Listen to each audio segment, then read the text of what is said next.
A graça e a paz, amados irmãos, mais uma vez reunidos hoje num cenário diferente, visitando a sexta igreja presbiteriana aqui em Campo Grande, Mato Grosso do Sul, porque a oitava igreja presbiteriana completou 12 anos de organização no último sábado e domingo, dias 9 e 10 de março. E o pastor Elias Cavalcante, que está à minha frente, é o pastor da sexta igreja e foi o nosso preletor, pregando no sábado e também no domingo. Pastor Elias, tudo bom? Boa tarde, presbítero Júlio. Boa tarde a todos que nos assistirão, né? Nessa gravação que nós estamos fazendo, que é um privilégio. Tive o privilégio muito grande de estar no final de semana na oitava igreja, irmãos amados, queridos, um tempo muito precioso. E agora estar contigo aqui nesse projeto aqui, muito bacana. Eu sei Deus o que abençoe. Como é o nome? Eu sei o que o pastor pregou no domingo passado. Muito bom, gostei. No caso do senhor, sábado e Muito domingo. bom. Muito bom. O pastor Eber convidou o senhor para poder pregar no oitavo, até porque o senhor passou por um processo parecido com o que nós estávamos passando, né? Sim. A sexta igreja também passou por um processo de revitalização. Isso. Graças a Deus está obtendo um sucesso. E nós estamos felizes com o senhor ter sido convidado e levado a palavra para a gente no aniversário da nossa igreja e seguir os passos do senhor na revitalização. Se Deus abençoar, que a gente tenha o mesmo sucesso que o senhor está tendo aqui na sexta igreja. Isso mesmo. Graças a Deus, a palavra sucesso ela é meio relativa, assim, né? Mas é misericórdia de Deus, né? Porque Deus realmente tem sido muito bom conosco. Este lugar que vocês estão vendo aqui, estão assistindo, que o irmão está vendo aqui, é a misericórdia de Deus. Se nós pararmos assim para analisar o que acontece aqui, o que aconteceu, realmente é porque Deus tem um propósito. A minha própria forma como eu vim ser pastor, a ser pastor dessa igreja, já é um processo em que o próprio Deus trabalhou aí e está em revitalização ainda. Na verdade, estamos sempre, né? Revitalizando sempre. Mas eu fiquei muito feliz. O pastor Eber é alguém que nós também admiramos muito. Pude falar isso publicamente lá para a igreja, né? Já tinha falado para ele pessoalmente, mas pude falar lá. E é isso, vamos conversar um pouquinho sobre o que nós falamos lá. No sábado, pastor, o senhor pregou em Ezequiel 14, de 1 a 6. Isso. O texto está na descrição do vídeo, tá bom? E no domingo ele pregou em Atos, capítulo 2, versos 42 a 47. Falando do sábado, pastor. Tema central do texto, idolatria. Interessante como o senhor enfatizou a ideia de que nós podemos ter ídolos ocultos e nem perceber que nós temos tais ídolos. Pode falar um pouco mais sobre isso, pastor?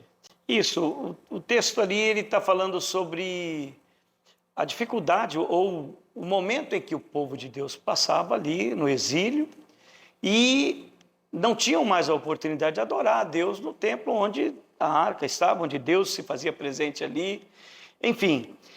E cada um acabava criando o Deus no seu coração. Não somente aqueles que eram pessoas que adoravam o Deus verdadeiro, o único Deus a quem deve ser adorado, mas até mesmo aqueles que adoravam outros deuses e ainda mais, né? Ezequiel vai falando aqui sobre aquelas pessoas que abandonavam o Deus verdadeiro e criavam o Deus no seu coração. Nós devemos tomar cuidado com ídolos do nosso coração. Ainda falando sobre isso, pastor, que coisas mais que são aprovadas por Deus pode acabar ocupando o lugar de ídolo em nossos corações? Sim, presbítero Júlio, acho que a sua percepção foi exatamente aquela que eu tentei passar mesmo e creio que passei, né? O irmão percebeu isso. Porque nós, hoje em dia, não só hoje em dia, sempre, né? O ser humano, nós pecadores, todos que somos pecadores, nós queremos o nosso próprio bem. Na verdade, o pecado nos faz viver assim, é só para mim, por mim, para mim. Então, eu acabo criando ídolos e sendo até falso comigo mesmo. Posso dizer falso? Pode ser essa palavra falso comigo mesmo, porque dá a impressão que eu estou querendo agradar ao ídolo que eu criei, eu colocar aquilo como prioridade. O irmão colocou aí, eu até lá na hora brinquei, né, com o irmão lá, falei, olha, temos que tomar cuidado, né, porque eu vou falar algo muito diferente. Por exemplo, família. Meu irmão, lógico que a família é a nossa prioridade aqui.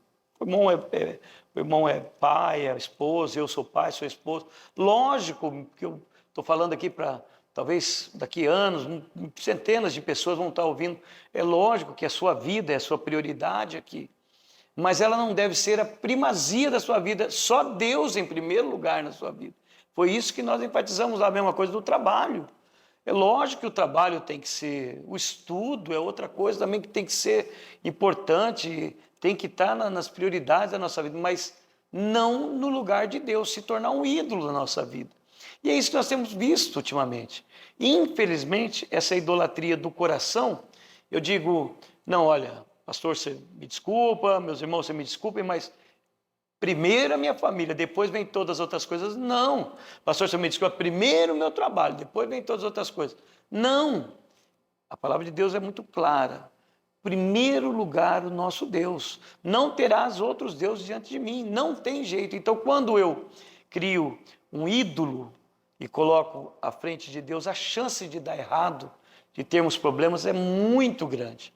E foi isso que o presbítero Júlio enfatizei no sábado, usando essa expressão ali de Ezequiel, que era um profeta que trazia muita esperança, né? Ele, mesmo o povo ali naquele momento distante, escravizado, foi um profeta chamado um profeta da esperança ali no Velho Testamento, né? Salvo engano, creio que foi Dostoiévski quem é o autor dessa frase, que há um vazio no coração do homem do tamanho de Deus. Quando a gente coloca ídolos, não há nada do tamanho de Deus, então aquilo não vai preencher a gente. Isso mesmo. Isso inevitavelmente vai nos trazer aos pontos que o senhor levantou na pregação. O senhor falou que o relacionamento com o ídolo vai trazer necessariamente frustração, ansiedade e vazio. Essa perspectiva de que o Deus, Criador de todas as coisas, Deus Pai, Filho e Espírito Santo, Deus triuno, Deus que nos ama sobremaneira, não pode ser substituído nunca, porque todas as vezes que ele é substituído, se nós o substituirmos, virá, você falou sobre frustração, vazio e também ansiedade. Ansiedade, né? E eu ainda ponho uma outra coisa também, corroborando nisso, que é a culpa, né? Porque o ídolo do nosso coração começa a nos cobrar de tal forma que nós nunca vamos alcançar. Ao contrário do Deus misericordioso que é, meu presbítero Júlio, e você que nos ouve aqui. Deus é tão misericordioso que mesmo com nossas falhas, com nossos pecados, mesmo com as nossas dificuldades, quantas vezes eu mesmo, de repente, vejo, por que eu cometi esse pecado, por que eu falhei nisso? E essa culpa vem tão grande, mas aí vem Deus e fala, olha, se você confessar o seu pecado, eu sou fiel e justo para perdoar o pecado, purificar de toda injustiça. João 9, 1 João 9, né, vai estar falando diretamente sobre isso. Ao contrário do ídolo do coração, que esse vem trazendo a cobrança, que vai gerar frustração, vai gerar ansiedade e vai gerar também a culpa. E geralmente esse transtorno vai trabalhar aqui, vai trabalhar o coração e vai trazer tristeza. Vai ficar no vácuo mesmo, porque eu não sei se Dostoiévski, né? Olha, não consigo nem falar o nome dele direito. Se ele falou isso mesmo, mas é verdade. É um vazio muito grande que nós temos. E é esse vazio que somente Deus preenche. O Deus triuno, Deus Pai, Criador de todas as coisas, Deus Filho, que morreu numa cruz por nós, trazendo a salvação, e o Espírito Santo, que está conosco aqui. Então, o Deus uno, né? O Deus triuno, aquele que cuida da nossa vida integralmente. Nós não precisamos, então, e foi essa a conotação que eu quis, e creio que Deus abençoou, né, pela misericórdia dele, trazer para os irmãos ali, somente adoração a Deus. Essa palavra, só a Deus. Tudo depois que vier após ele, qualquer ídolo que eu queira criar no meu coração, não devo ter ídolo no coração. Principalmente, tentar substituir Deus, que é o único. E para encerrar a pregação de sábado, pastor, ainda no texto que o senhor pregou, achei interessante a frase que deixa claro que há uma esperança de reconciliação. Porque Deus, no versículo 6, ele vai dizer: convertei-vos e apartai-vos dos vossos ídolos, e dai as costas para as vossas abominações. Isso mesmo. Apesar de você estar em idolatria, você não perde a esperança. Deus está disposto a te perdoar e te restaurar, desde que você abandone essas abominações. Isso. Deus é sempre grandioso em perdoar, não está perdido, ainda há esperança, abandone. Isso mesmo. O ídolo do coração, presbítero Júlio, ele não faz isso.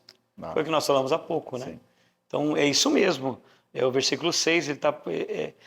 a esperança que eu falei de Ezequiel traz a esperança justamente, e não só aqui, né?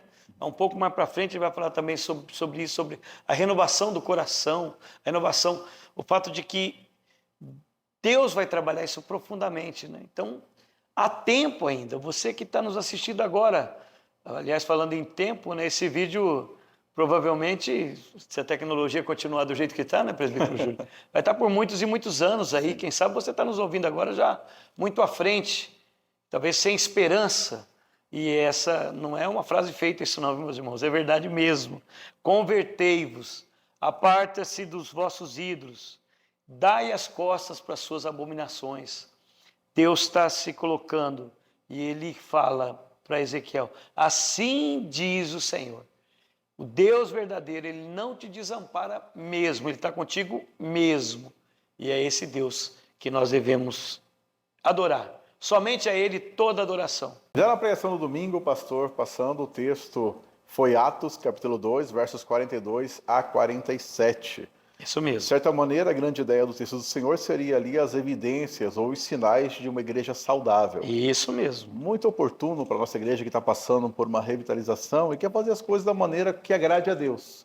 Da maneira como Deus vai se agradar. Afinal, tudo que nós fazemos na igreja não fazemos para homens, Isso mesmo. mas fazemos para Deus.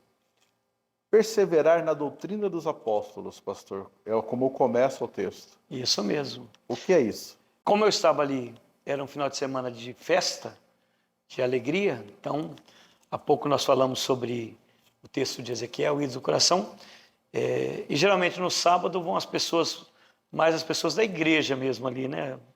Os líderes, as pessoas que estão mais próximas ali, a ideia foi trazer essa palavra de esperança, esse cuidado para ele. E no domingo, já pensando na igreja como comunidade mesmo, pensando na 8ª Igreja Presbiteriana, 12 anos, né? 8ª Igreja Presbiteriana de Campo Grande. E eu, particularmente, gosto demais desse texto de Atos, porque até o subtítulo ali, né, que é colocado pela Sociedade Bíblica ali, como viviam os convertidos. Então, para mim, até falei isso, para mim, se nós fôssemos, e temos no nosso manual de como deve ser uma comunidade cristã, uma igreja saudável, aqui traz muitas evidências. E se conseguirmos chegar perto disso ou vivermos isso, ia ser bom. Então, a minha intencionalidade ali foi justamente trazer uma palavra de alegria para os irmãos. Sei que os irmãos estão buscando, estão vivendo isso ali na 8ª Igreja. Pude presenciar isso com muita alegria ali. E ali fiz uma palavra, versículo por versículo, aproveitando. Eu primeiro justamente isso, a doutrina dos apóstolos. E tentei, logicamente, de uma forma bem didática ali, deixar muito claro para os irmãos ali que a doutrina dos apóstolos veio baseado no fato de que eles conviveram com Jesus 3 anos. Viram todo o ministério de Jesus. E o ministério de Jesus reflete tudo aquilo que a lei estava apontando. O Cristo tinha chegado. E aqueles homens, então, conviveram e agora estavam transmitindo o que Cristo, como acontece conosco. Então, a doutrina dos apóstolos é a mesma doutrina que nós temos hoje. Você bem tranquilo em dizer que é a palavra de Deus. Essa é a única regra de fé e prática. Não é fácil andar pelo caminho estreito, pela porta estreita. Perseverança na palavra é algo fundamental. Temos visto muitas pessoas desistirem pelo caminho. Não, eu não aguento, para mim não dá. Mas aqui está dizendo, a igreja saudável, ela vive como? Perseverando na palavra, perseverando na doutrina dos apóstolos, que é a palavra de Deus. Podemos dizer que eles trouxeram ali para eles a palavra do Cristo encarnado e que viveu aqui com eles, né? Amém.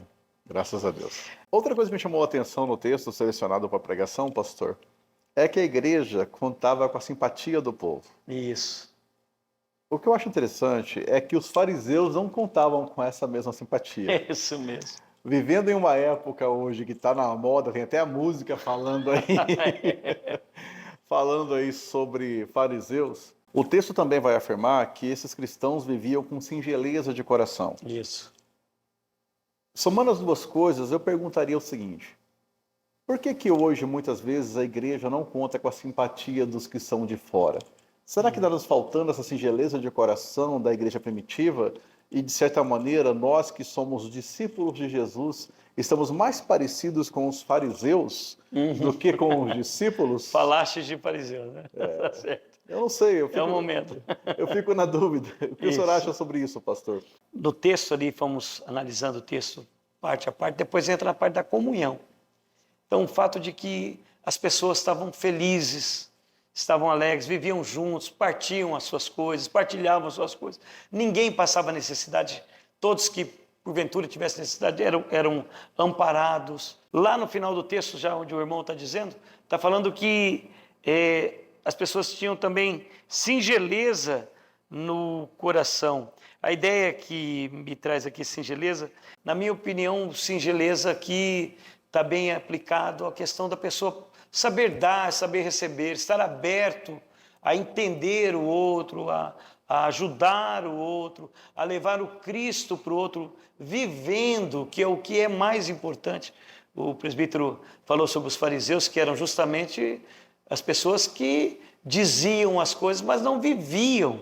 Por que, na minha opinião, olhando o texto e olhando todo o contexto também antes ali, Pedro já faz uma defesa do evangelho, depois 3.000 foram batizados, era aquele momento de euforia que eles estavam vivendo ali.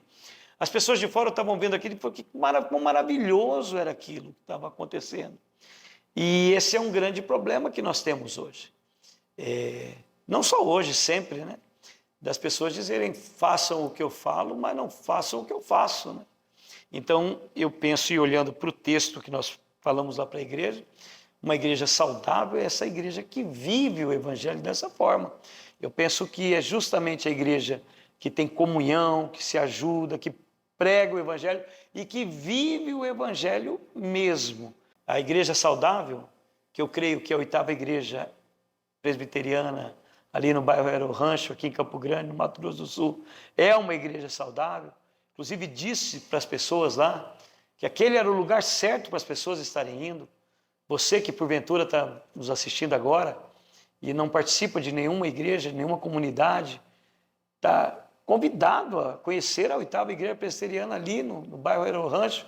Naquele momento eu falei sobre isso, porque as pessoas que vão lá, com certeza vai encontrar um povo singelo e alegre, e vivendo o evangelho de forma, buscando, né, viver o evangelho de forma integral a partir dos seus líderes, como o presbítero Júlio, os outros presbíteros, diáconos e também o nosso irmão reverendo Weber. Bem, pastor Elias, esse quadro tem sempre como clássica uma pergunta ao final. E a pergunta é a seguinte: qual era a intenção do coração do Senhor ao pregar a mensagem que pregou? O que o senhor espera de resposta daqueles que te ouviram? Boa pergunta, é isso aí. Acho que esse é o grande objetivo de todo pregador, né? Parar e pensar onde Deus me levou naquela mensagem, e toda aquela mensagem, independente da hermenêutica, da exegese que foi feita, toda ali, da homilética, enfim, da didática que eu usei, qual o grande objetivo, né, que Deus colocou no meu coração. E é muito difícil, viu, presbítero? Sim. Mas no sábado, de forma bem direta, é isso. O ídolo do coração é algo sutil que o inimigo coloca na nossa vida, qualquer um, viu? Não é só quem está no Senhor, não, é qualquer pessoa. Acaba colocando o ídolo no coração e esse ídolo destrói a sua vida. E deixar muito claro que no nosso coração, em primeiro lugar na nossa vida, tem que estar Deus. Não como um ídolo, que ele não é. Ele é o Deus Todo-Poderoso. Não há outro Deus para colocar no lugar dele. E esse tem sido um grande problema e foi mais um alerta para que todos possam voltar-se para o Senhor. Inclusive o presbítero lembrou de forma muito sábia aqui, né? A esperança justamente de ainda poder abandonar esse ídolo do coração e voltar-se para o Senhor, que é o que a palavra de Deus está dizendo lá em Ezequiel.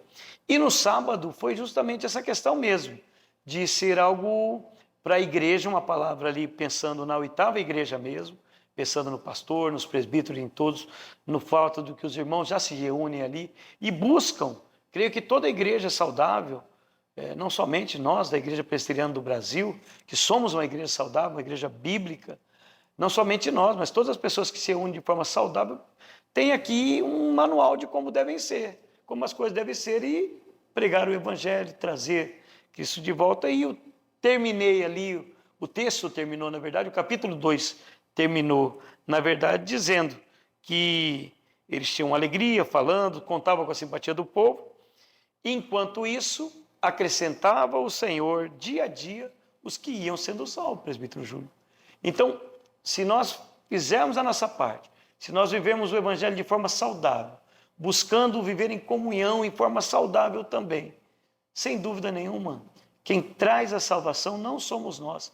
Nós apresentamos, nós levamos o Evangelho, mas quem salva é o Senhor. Quem acrescenta é o Senhor. E esse acrescentado, Senhor, é uma coisa maravilhosa. A gente pensa acrescentar em números só, não. Isso pode até ser uma consequência, mas eu penso que o acrescentar realmente todos estarem firmados com a raiz na rocha eterna que é Cristo. Amém.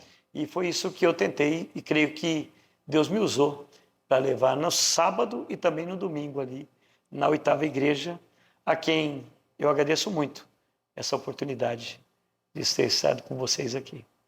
Amém. Obrigado, pastor Elias. Muito obrigado.